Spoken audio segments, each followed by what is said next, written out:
तो next topic पढ़ते हैं 2.2 rebellion in the country side.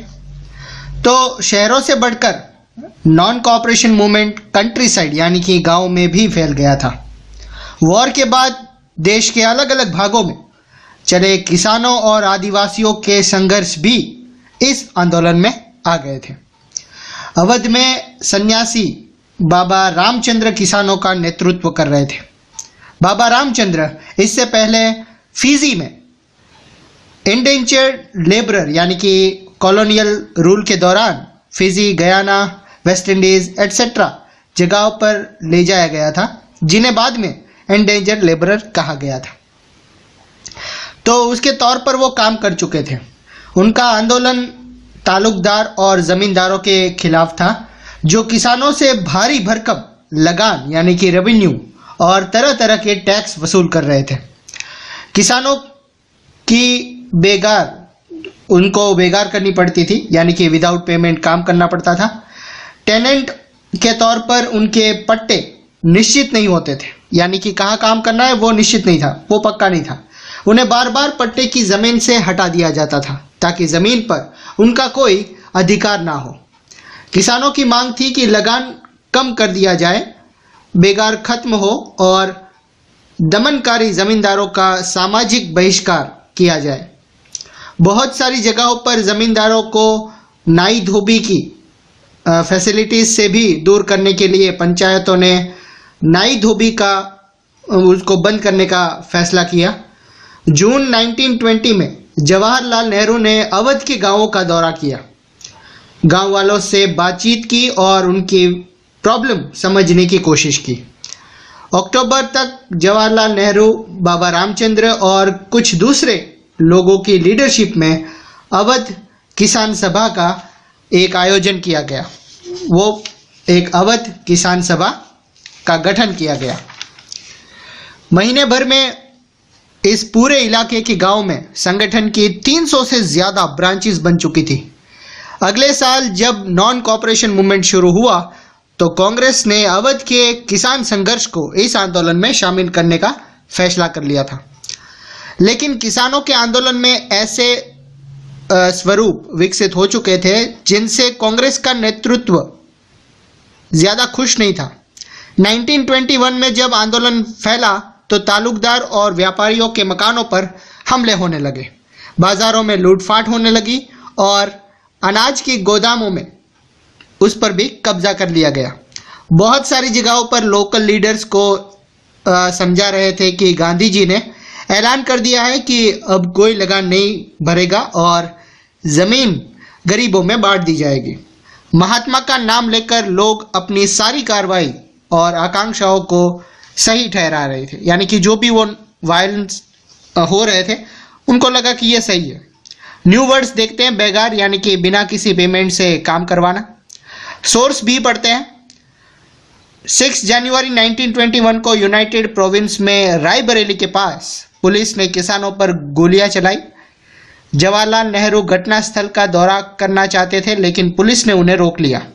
गुस्से में नेहरू ने अपने आसपास खड़े किसानों को ही एड्रेस किया। बाद में इस सभा में उन्होंने बताया उनका बिहेवियर खतरे के सामने होते हुए भी बहादुर, शांत और निश्चित लोग जैसा ही था। पता नहीं उन्हें क्या महसूस हो रहा था, लेकिन मुझे पता है कि मैं क्या महसूस कर रहा था। एक पल के लिए मेरा भी खून खौल उठा था। अहिंसा तो न जाने कहाँ छूट गई थी, लेकिन सिर्फ एक पल के लिए, जिसे भगवान की कृपा से हमें जीत पर ले जाने के लिए भेजा गया था। उस महान नेता के विचार मुझे याद आ गए और मैंने देखा कि मेरे आसपास बैठे और खड़े किसान मेरे से बहुत ज्यादा उत्तेजित और मेरे से ज्यादा शांत थे। मेरी दुर्बलता का ये मोमेंट बीत गया। मैंने पूरी विनम्रता के साथ नॉन वायलेंस पर उनसे बात की। ये सबक उनसे ज्यादा मुझे सीखना था। उन्होंने मेरी बात समझी और शांति से चले गए। सर्वपल्ली गोपाल, जवाहरलाल नेहरू बायोग्राफी में से। आदिवासी पीजन ने महात्मा गांधी के संदेश और स्वराज के विचार का कुछ और ही मतलब निकाला। फॉर एग्जाम्पल, आंध्र प्रदेश की गुडेम हिल्स में 1920 के दशक की शुरुआत में एक मिलिटेंट यानी कि उग्र गुरिल्ला मूवमेंट फैल गया। कांग्रेस इस तरह के संघर्ष को भी स्वीकार नहीं कर सकती थी। दूसरे फॉरेस्ट एरियाज की तरह यहाँ भी कॉलोनियल गवर्नमेंट ने बड़े बड़े जंगलों में लोगों के एंट्री पर पाबंदी लगा दी थी। लोग इन जंगलों में ना तो कैटल को चरा सकते थे और ना ही फ्यूल वुड को और फ्रूट्स को ले सकते थे। इसमें पहाड़ों के लोग परेशान थे और गुस्सा भी थे। न सिर्फ उनकी रोजी रोटी पर असर पड़ा था, बल्कि उन्हें लगता था कि उसके परंपरागत यानी कि ट्रेडिशनल राइट्स भी छीने जा रहे हैं। जब सरकार ने उन्हें सड़कों के कंस्ट्रक्शन के लिए बेगार करने पर मजबूर किया तो लोगों ने बगावत कर दी।